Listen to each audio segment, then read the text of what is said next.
प्रेम से बोलिए सियावर रामचंद्र की जय। प्यारे भक्तों, आज पौष मास की शुक्ला पक्ष की बुधवार का दिन है और बुधवार का दिन बुधदेव और गणेश भगवान को समर्पित है। बुधवार का व्रत करने और कथा सुनने से बुद्धि, व्यापार और धन में वृद्धि होती है। बुध ग्रह से जुड़े दोषों से मुक्ति मिलती है, करियर में सफलता मिलती है। आरोग्य और धन प्राप्ति के लिए यह व्रत बहुत लाभकारी होता है। इस व्रत को करने से जीवन में सुख शांति आती है और सारे काम निर्विघ्न हो जाते हैं। तो आइए भक्तों, श्रवण करते हैं बुधवार गणेश जी की व्रत कथा। एक बार गणेश जी एक बहुत सुंदर गांव से गुजर रहे थे। इस गांव के खेत हरे भरे थे। सुबह का समय था। ठंडी पवन का आनंद लेते हुए गणेश जी मूषक पर सवार होकर चले जा रहे थे। इतने में वह एक खेत से गुजरे तो आनंदवश फसलों में हाथ फिरा दिया। गणेश जी के ऐसा करने से उस फसल के कुछ दाने हाथ में आ गए। अब गणेश जी को पछतावा हुआ कि उन्होंने तो चोरी कर ली। भले ही उन्होंने जानबूझकर नहीं चुराया, लेकिन अब फसल के दाने तो उनके हाथ में आ गए। गणेश जी ने गिने तो वह 12 थे। अब गणेश जी ने उस खेत के मालिक को खोजा और उन सेठ जी के यहाँ 12 साल की नौकरी पर लग गए। एक दिन सेठानी राख से हाथ धोने लगी तो गणेश जी ने सेठानी का हाथ पकड़कर मिट्टी से हाथ धुलवा दिया। सेठानी ने सेठ जी से शिकायत की और कहा कि देखो, नौकर ने मेरा हाथ पकड़ लिया। सेठ जी ने गणेश को बुलाकर पूछा कि तुमने सेठानी का हाथ क्यों पकड़ा? गणेश जी ने बोला कि मैंने तो बस ये कह रहा था कि राख से हाथ धोने से घर की लक्ष्मी नाराज होकर घर से चली जाती है और मिट्टी से हाथ धोने से आती है। सेठ जी ने सोचा कि गणेश ठीक कह रहा है। थोड़ी दिनों बाद कुंभ का मेला आया। सेठ जी ने कहा, गणेश, सेठानी को कुंभ के मेले में स्नान करा के ले आओ। सेठानी किनारे पर बैठकर नहा रही थी तो गणेश जी उनका हाथ पकड़कर आगे डुबकी लगवा लाए। घर आकर सेठानी ने सेठ से कहा कि गणेश ने तो मेरी इज्जत ही नहीं रखी और इतने सारे आदमियों के बीच में मुझे घसीटकर आगे पानी में ले गए। तब सेठ जी ने गणेश जी से पूछा कि ऐसा क्यों किया? तो गणेश जी ने कहा कि सेठानी किनारे बैठकर गंदे पानी से नहा रही थी तो मैं आगे अच्छे पानी में डुबकी लगवा कर ले आया। इससे अगले जन्म में बहुत बड़े राजा और राजपाट मिलेगा। सेठ जी ने सोचा कि गणेश ठीक कह रहा है। एक दिन घर में पूजा पाठ हो रही थी, हवन हो रहा था। सेठ जी ने गणेश को कहा कि जाओ सेठानी को बुलाकर ले आओ।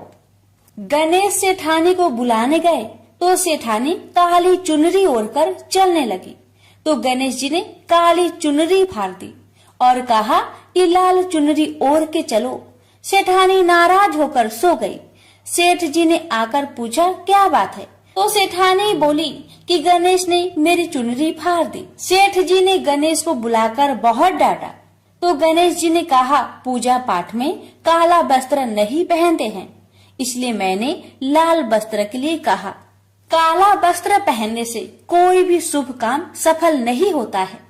फिर सेठ जी ने सोचा कि गणेश है तो समझदार। एक दिन सेठ जी पूजा करने लगे तो पंडित जी ने बोला कि वो गणेश जी की मूर्ति लाना भूल गए, अब क्या करें?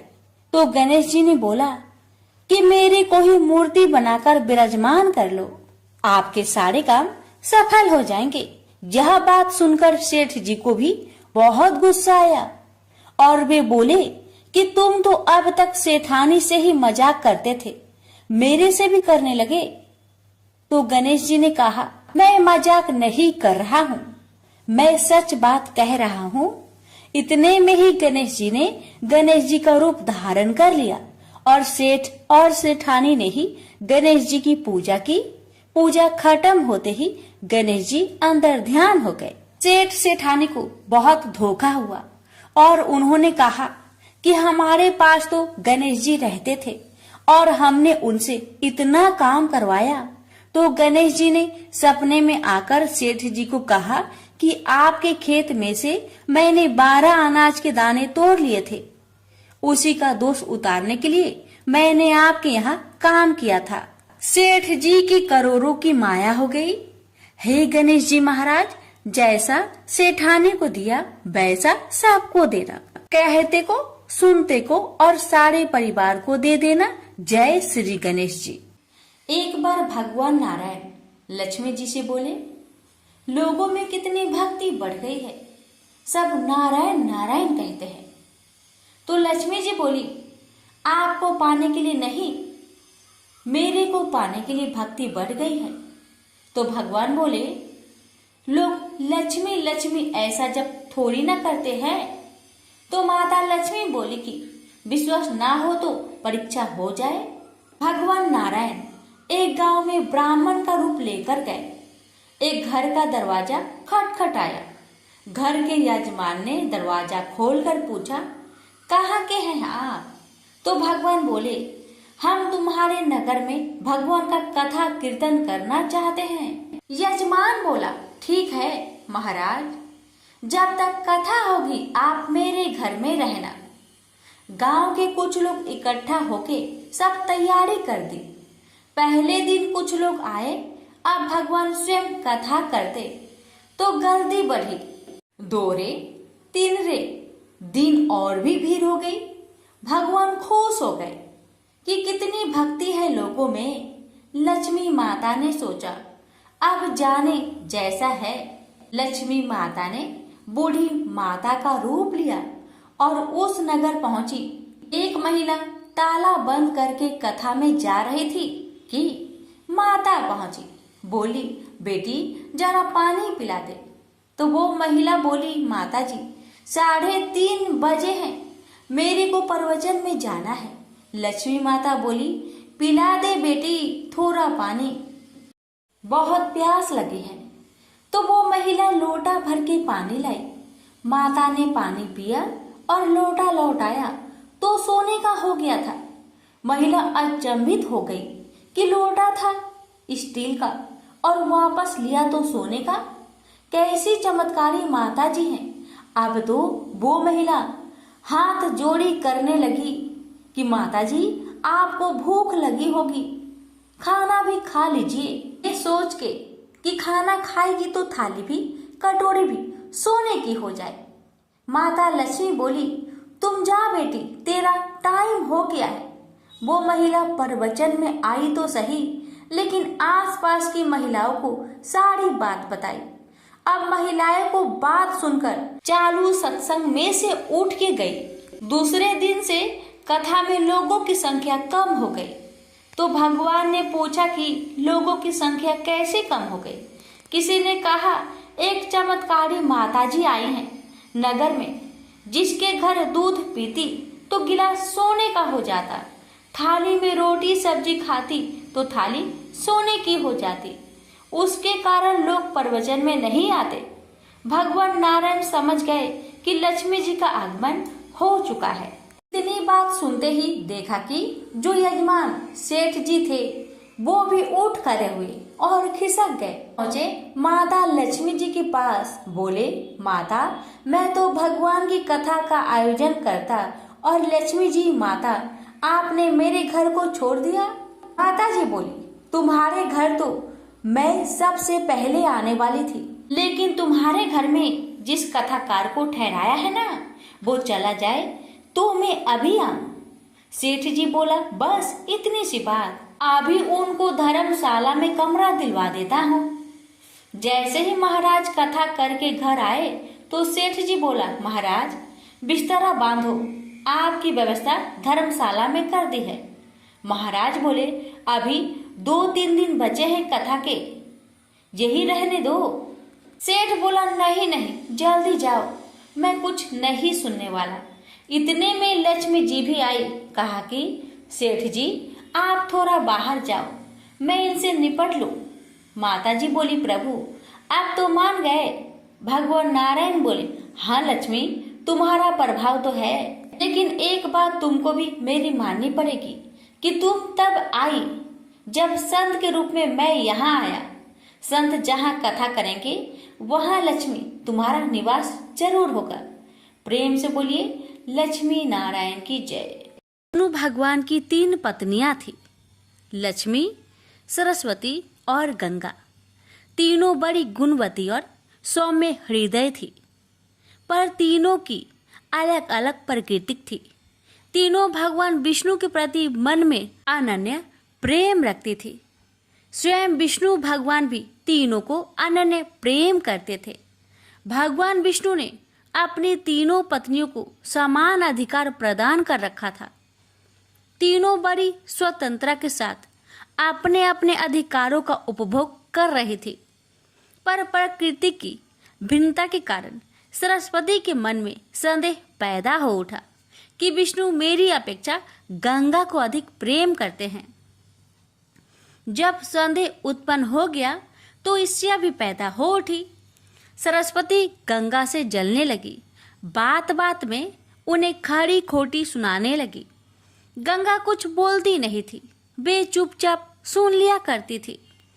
लक्ष्मी को सरस्वती का व्यवहार अच्छा नहीं लगा। उन्होंने अवसर पाकर सरस्वती से कहा, बहन सरस्वती, तुम जब देखो गंगा को खरी खोटी सुनाती रहती हो। तुम यह अच्छा नहीं कर रही।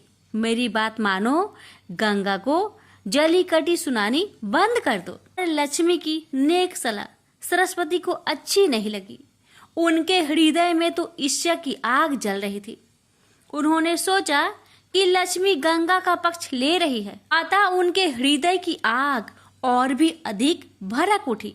वे क्रोध भरे स्वरों में बोली, लक्ष्मी, तुम गंगा का पक्ष लेकर मेरा अपमान कर रही हो। मैं इसे सहन नहीं कर सकती। मैं तुम्हें श्राप देती हूँ, तुम नदी बनकर धरती पर प्रवाहित हो। लक्ष्मी बड़ी शांत प्रकृति की थी।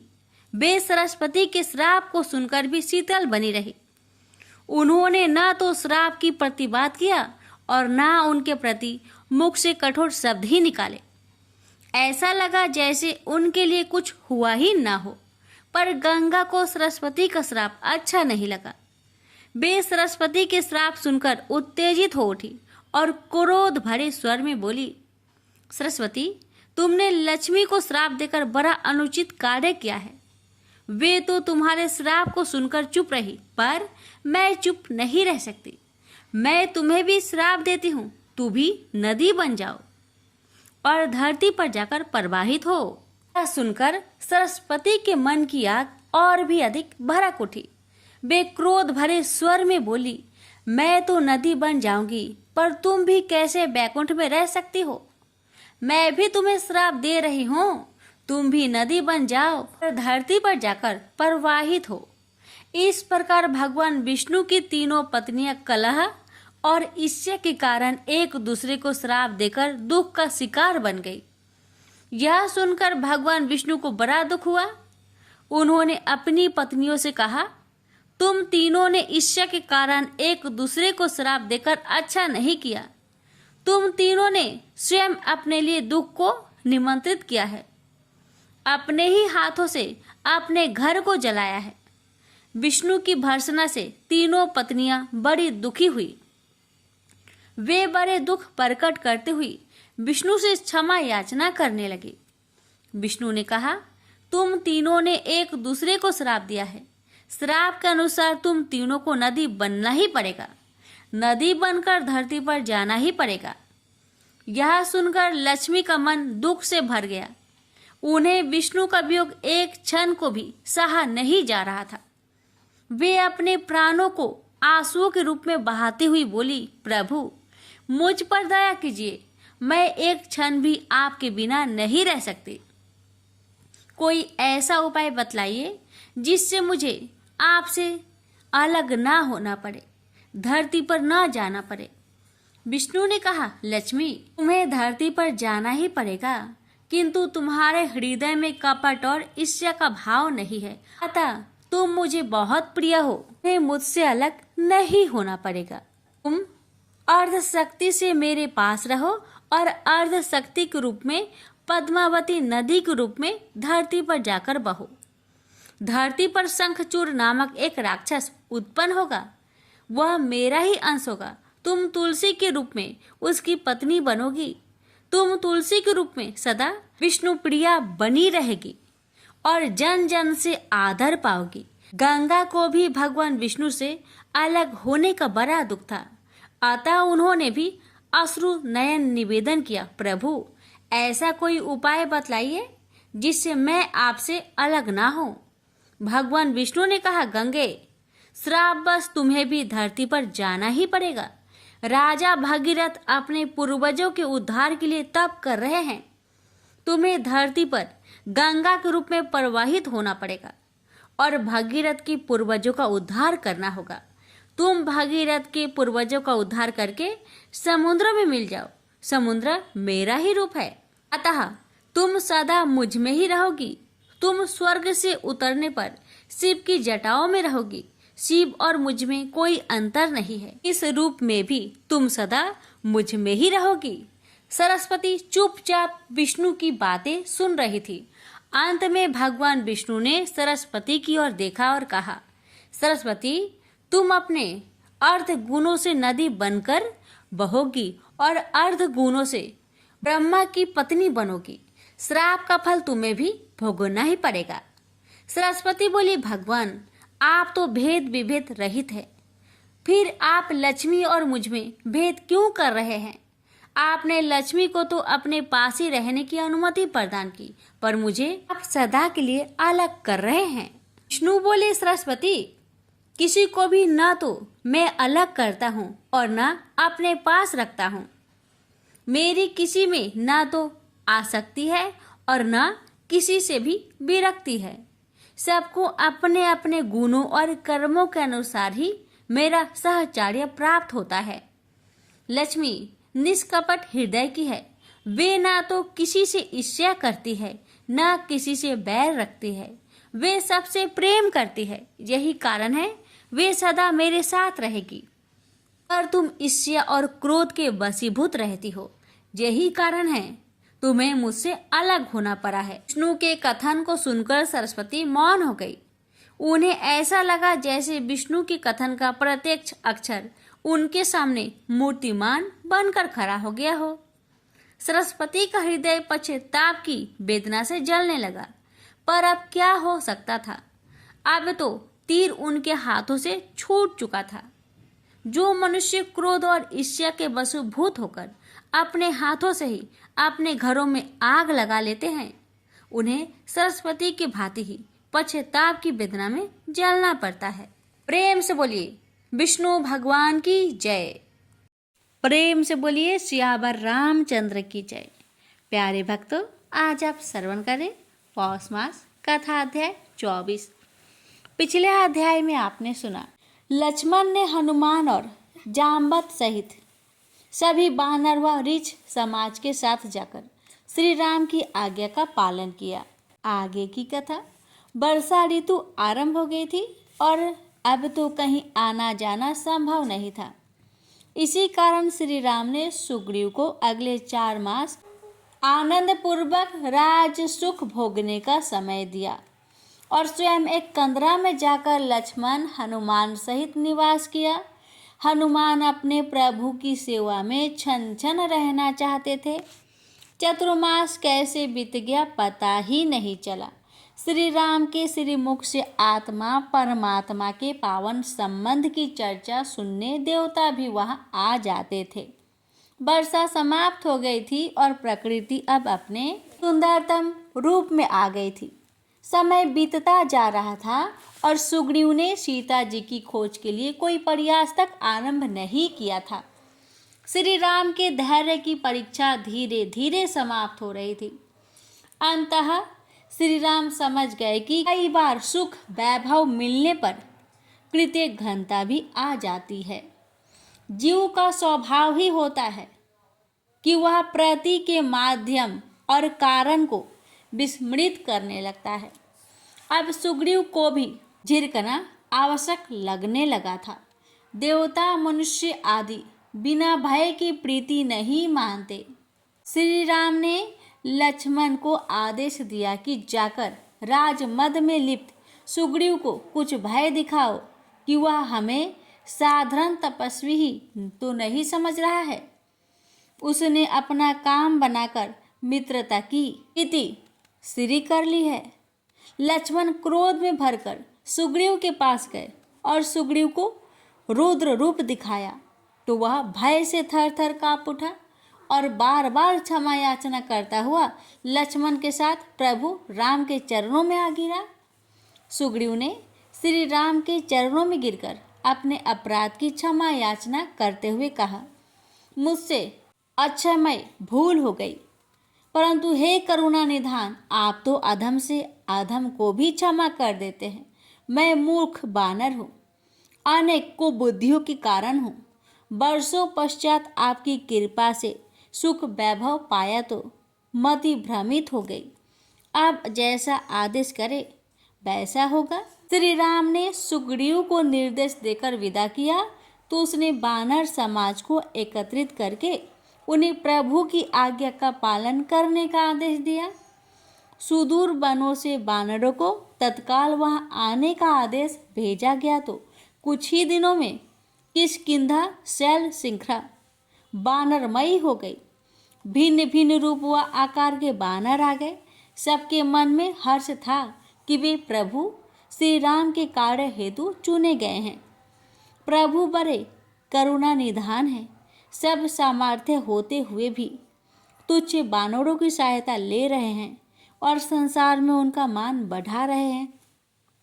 रीछ समाज भी इसी हर्ष में डूबा था। करोड़ों रीछ बानर उस शैल शिखर के चप्पे चप्पे पर दिखाई देने लगे थे। सुग्रीव ने उनकी टुकड़ियां बना दी और उनका नेतृत्व योग रीछ बानरों को सौंप दिया। अब सब प्रभु का आशीर्वाद लेकर सीता जी की खोज में चलने को तैयार थे। श्री राम ने हनुमान को समीप बैठाकर उनके बल बुद्धि और विवेक का गुणगान किया और कहा कि इस कार्य को वे ही सिद्ध कर सकते हैं। हनुमान पुलकित हो गए। प्रभु ने कहा, तो यह अटल सत्य है। श्री राम ने हनुमान को अपनी मुद्रिका देते हुए कहा, जब सीता मिल जाए तो पहचान के रूप में उन्हें यह मुद्रिका दे देना, जिससे उन्हें किसी प्रकार का संदेह ना रहे। उनसे कहना कि राम उनकी ओर से निश्चिंत नहीं है और उन्हें मुक्त कराने के लिए रावण को कुल सहित नष्ट करने का संकल्प ले चुके हैं। उनसे ये भी कहना कि हे जनक दुलारी, पृथ्वी लोक पर केवल सुख ही सुख होते तो बड़ी निरस्ता हो जाती।